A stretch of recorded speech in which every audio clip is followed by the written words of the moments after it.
is one of the best examples of what it looks like to live a life completely transformed by Jesus. In other words, he's a great example of what it means to be born again.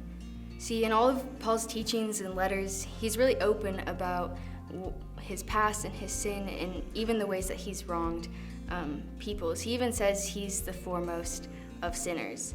But he sets an example because he doesn't run to those things. Instead, he flees from them and runs towards righteousness, faith, love, and peace from pure heart. 2 Timothy chapter 2 talks about this.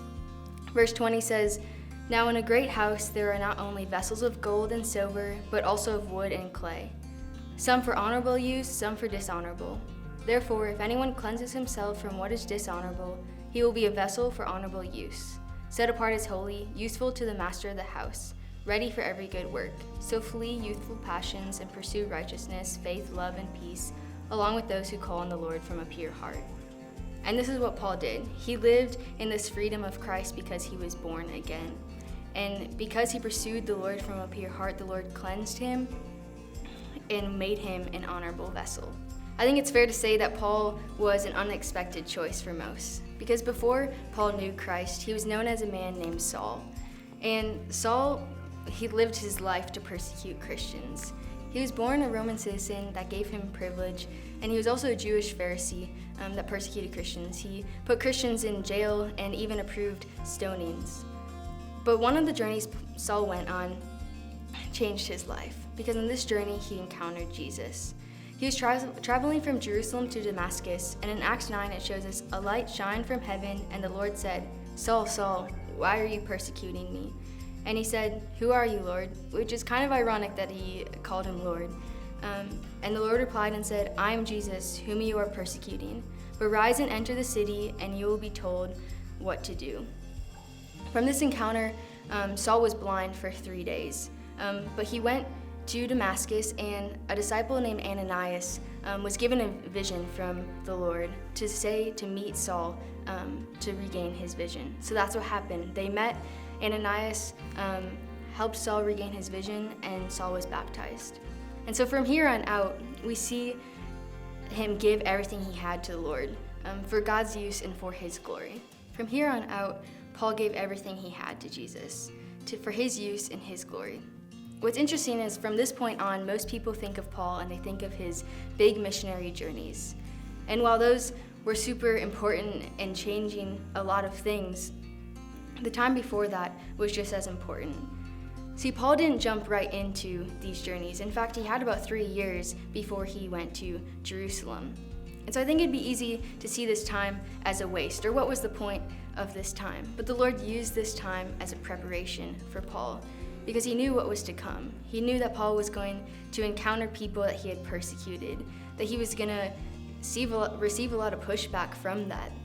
So the Lord used this time as preparation to grow Paul's dependence on him, to strengthen Paul's confidence in the calling that the Lord placed before him. And so I think about this in my own life. I think about times where I've just been eager to get to the next thing, or I just don't want to be in the place I am. But when looking back now, I can see that as a time of preparation, a time where the Lord grew my dependence on him in what was preparing me to come. And that's what he did for Paul.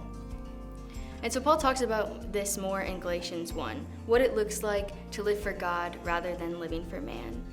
And chapter 1, verse 10 says it clearly. It says, "For am I now seeking the approval of man or of God? Or am I trying to please man? If I were still trying to please man, I would not be a servant of Christ." It says it clear, and I think of what that means for Paul to write. If anyone, you would think that Paul would be justified to be consumed with what people were thinking of him. I mean, he's talking to the very people that he sought to persecute, he sought to hurt. So you would think that he would be thinking about how to make it right to them. But that's not what Paul's focus is. His focus was to be a servant of Christ, to live in a way that would glorify God and others would glorify God because of it. And that's what verse 24 says.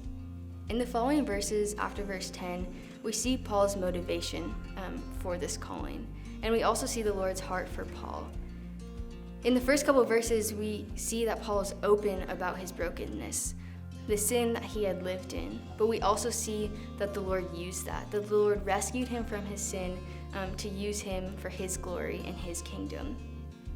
We see that in verses 15 and 16, where it says, "But when he who had set me apart before I was born and who called me by his grace was pleased to reveal his Son to me, in order that I might preach him among the Gentiles." And so Paul lived in that. Paul had confidence in the fact that the Lord called him by his grace, that he was set apart.